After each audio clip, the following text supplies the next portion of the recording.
If you're passionate about Africa's liberation and awakening, make sure to like, share, then subscribe. Turn on notifications so you never miss the real stories that matter most. We also encourage you to drop your opinions in the comment section below, respectfully and thoughtfully. This platform is built for dialogue, reflection, and the collective rise of African consciousness. The content in this video is intended for informational and educational purposes only. We do not promote violence, unrest, or misinformation. All perspectives shared are based on publicly available information and geopolitical commentary. We encourage all viewers to fact-check, think critically, and engage respectfully. They said Africa would always rely on foreign aid. They said Burkina Faso was too poor, too fragile, too dependent to rise on its own. But on May 22, 2025, in the heart of Bobo Dioulasso, Captain Ibrahim Traoré shattered that myth with roaring tractors, iron will, and an army of farmers behind him. What unfolded wasn't just a government initiative. It was a declaration of food independence, a revolution powered not by weapons, but by seeds, soil, and sovereignty. This is the story of how a land once defined by poverty is turning into Africa's breadbasket, and how one man, backed by his people, is making the dream of African self-reliance real. Welcome to the age of green revolution. Welcome to the agricultural awakening of Burkina Faso. In a bold ceremony that defied expectations, Captain Traoré stood before thousands of Burkinabe citizens, farmers, youth cooperatives, ministers, and soldiers. But this was not about politics. This was about production. Lined across the fields of Bobo Dioulasso were over 600 brand new tractors, 100 motorized tillers, hundreds of fish farming cages, solar-powered irrigation pumps, processing units for shea butter, corn, tomatoes, and even modern beekeeping kits. These weren't just tools, they were weapons of liberation. For decades, African nations have imported food they could grow. They've been starved by debt, broken by droughts, and trapped by international aid that often comes with chains. But Captain Traoré's message was clear. I officially hand over to you the keys to all these machines. I wish you a very good campaign. I pray to God for a very good Madrid match. I hope you can achieve your goals this year. Comrade President, on behalf of the rural world, we are committed to putting your vision in place according to your instructions. Burkina Faso will no longer beg to eat. Through us, Africa will feed itself, he declared, not as a slogan, but as a strategy. The tractors will not rust in bureaucratic garages. Thank you very much. Thank you, Your Excellency. We are very satisfied. We are also full of commitment, full of determination. I think this is the second consecutive year that His Excellency Comrade Captain Michele Traoré has made available to the rural world the material and agricultural inputs to boost production in order to achieve food self-sufficiency throughout our territory.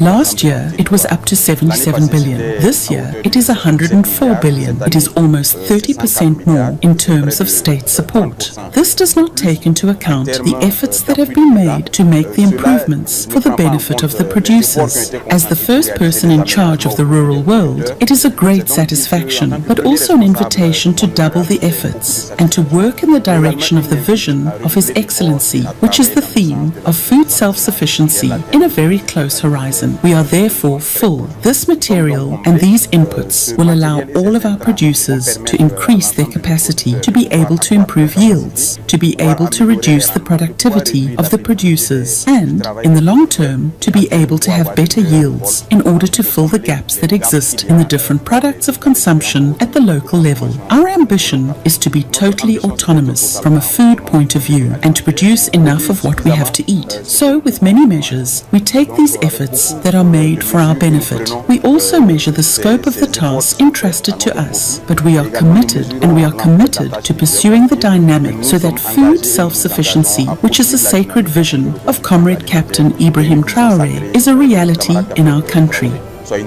Unlike past regimes that relied on Western donors or multinational corporations, Traoré is banking on Burkinabe resilience. The new agricultural push is not a charity giveaway, it's a war plan against poverty. The government has mapped out high-yield agricultural zones and will deploy military escorts to secure them. Why?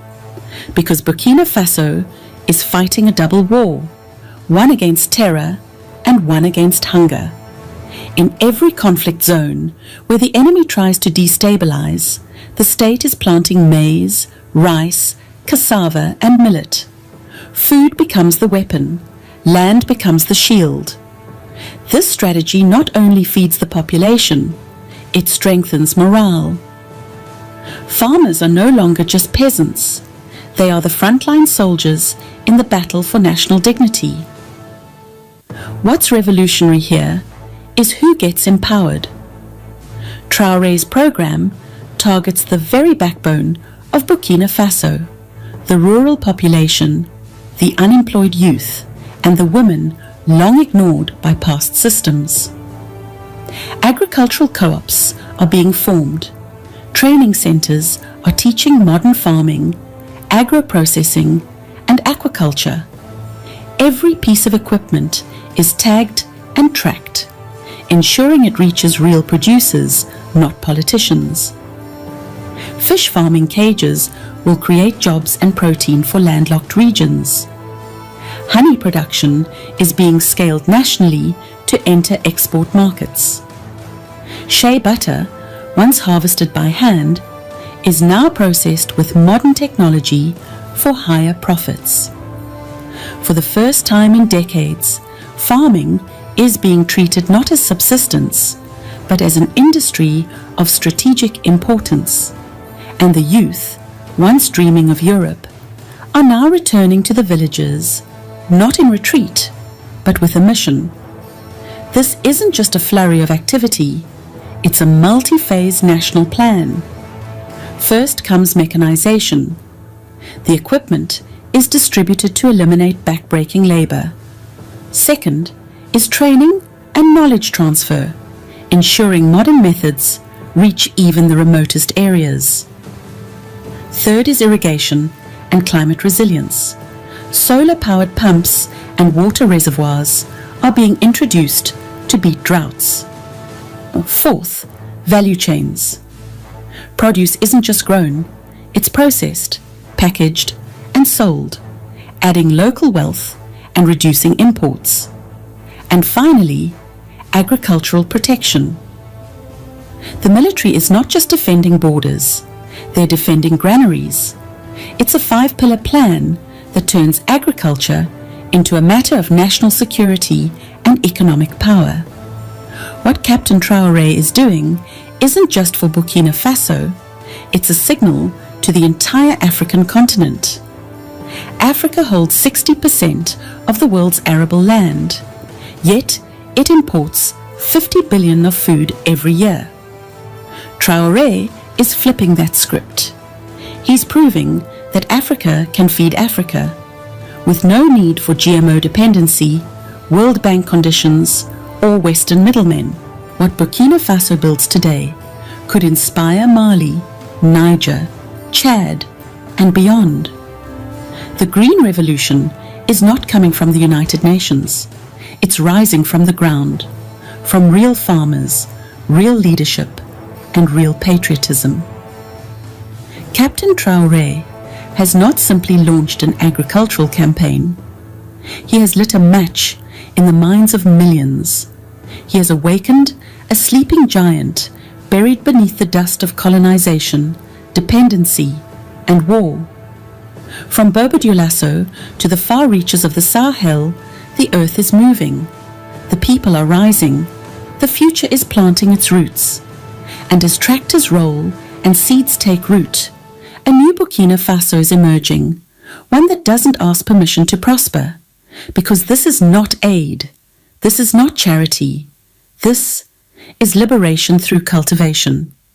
And through Burkina Faso, Africa will feed itself.